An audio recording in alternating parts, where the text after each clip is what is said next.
Guys, it's looking pretty dark over here. But I am going to show you over here the Uniform Residential Loan Application, otherwise known as the 1003.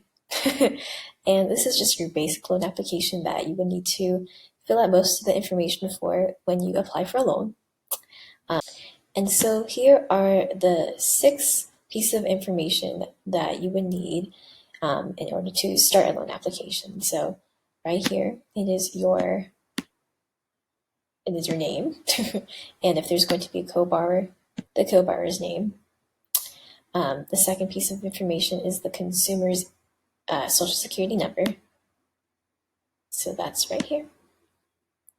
And then after that is going to be the property address. And so that is your present address right here. So street, city, state. The fourth bit of information needed is an estimate of the value of the property.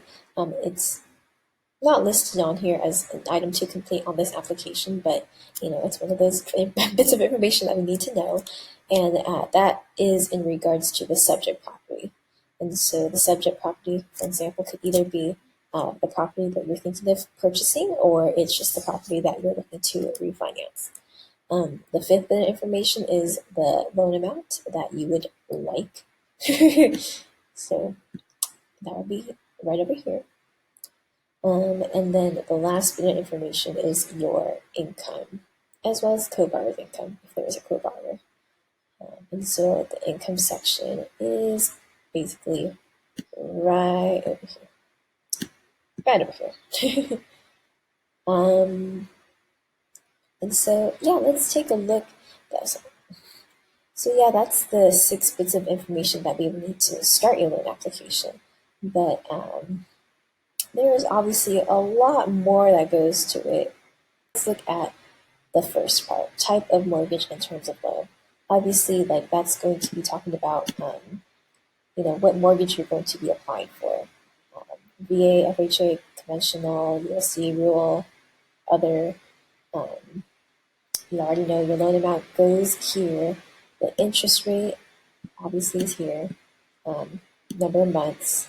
So usually, for example, the number of months would be 360, and that goes for your 30-year term. Section 2 is the property information and purpose of loan. So over here, you're going to fill out information for the subject property, enter your property street address, city, state, and zip code, and then number of units for that property, year built. That's also information that we can be able to find through when we look through title. Purpose of loan, you have purchase, refinance, construction permanent, other, and property will be, and then you have check boxes for primary residence, secondary residence, and investment property. You're just going to obviously check one of those boxes. Your primary residence, that's where you essentially raise your family, and that's where you're staying and living at, obviously. Secondary residence, for example, is like a vacation home. Let's say you want to buy a home in Hawaii and you're not staying there all the time, but you're making your mortgage payments for it. That is your secondary residence. Investment property, that's if you are buying a property, but you are renting it out or using it as an investment. Title will be held in what name. So this is where you enter exactly how you want your name to appear on the deed of trust / mortgage deed. And so that's pretty important because we want to be sure that your name on title is correctly, whether it is with or without a middle initial. If you're going to be joint tenants or it's going to be sole survivorship, all that kind of stuff is important to clearly write out and The state will be held in, and then you can either, here we go, it's malfunctioning. We can either go fee simple or leasehold. Fee simple is if your interest is in the property was required through a deed, or if you acquired or will be acquiring your interest through a lease. And so that is that's the leasehold. Okay, is borrower information. Like I said, it's your name, social security number, home phone number, date of birth, years of school, married, separated, or unmarried. If you have any kids, as an address, whether you own or rent that present address, and the number of years you lived at that present address. And as far as former address, what is considered a former address? Well, Dana, um, it's any address that you have lived previously less than 2 years ago. So you must list all your residences for the past 2 years. So if there's not enough room, and you've had a long history, I guess, of owning and renting places within the last 2 years, there's an additional page in the back of the application. But former address is usually where we put that information. Okay. Continuing on. So part 4 is your employment information. If you are employed, so so we would need the name and address of employer. If you are self-employed, obviously we would check the self-employed box over here. The number of years you've been on the job, that particular job, and then years employed in that line of work.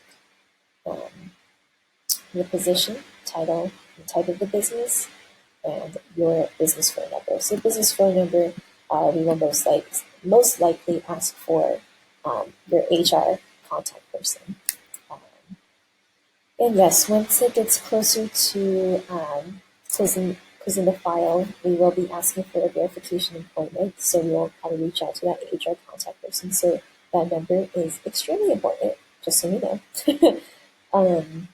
And if you don't have a phone number, an email address, or just a name of the person, all that information would be great when we get closer to close. So just a reminder, this section is completed only if you have been employed at your present job for less than 2 years, or if you're currently employed in more than one position. So we basically just take your 2-year work history. Anything past the 2-year mark, we kind of don't really keep up with. So there's that. So monthly income and combined housing expense information. Okay. So like I said, we're going to be filling out your base employment income. And if you have any overtime, like bonuses, commissions, dividends, if you have a rental property and you're getting income from that, you add your net rental income as well. And any other form of income, for example, like alimony or social security or pension, all that goes in other.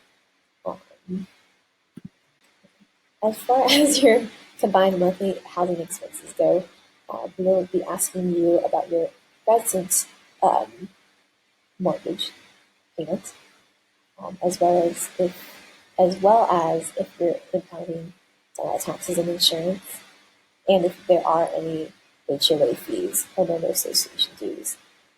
Okay, so continuing on, you have section 4. That reads 4. Just kidding, section 6. I can't read Roman numerals. Okay, assets and liabilities. And so over here, we are looking at your assets.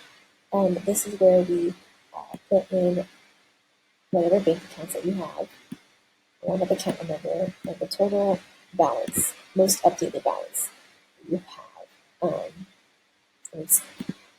Those accounts, it could be checking and saving accounts, stock and bonds, life insurance, um, real estate, network of businesses owned, all that kind of stuff. Yeah. And then over here is the liability section. And so usually that is automatically populated after we run your credit report. But basically that's going to lists the name and address of the company that you are receiving a loan from. Um, and then it also lists the monthly payments and months left to pay and any unpaid balance. And so sometimes we like to help our clients consolidate their debt in order to either increase the loan amount or decrease the loan amount. So uh, sometimes it will show up on here that it is going to be paid off for the close of the loan. So that will usually pop up on where it says unpaid balance in that section, if we do choose to pay that off. Is the schedule of real estate owned. This is for any properties that you own and have a mortgage on. So we are going to need your property address, and the type of property that it is, the present market value, amount of any mortgage or liens on it, gross rental income if it is applicable, the mortgage payment, any insurance, taxes, miscellaneous, and net rental income.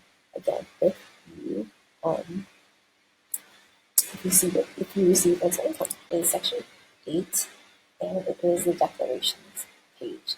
So as you can see, you have a lot of yes or no questions here, and so it just everyone asks. It's just as a precautionary thing. For example, are there any outstanding judgments against you? Have you ever declared bankruptcy within the past 7 years? These are just yes or no check marks. I mean, these are just good for us to know. So obviously, fill it out honestly. We don't want to find out later ahead of time. Yeah, we don't want to find out later that we're not able to do a loan because we said everything was okay in the declarations, but we later find out there's a little problem there.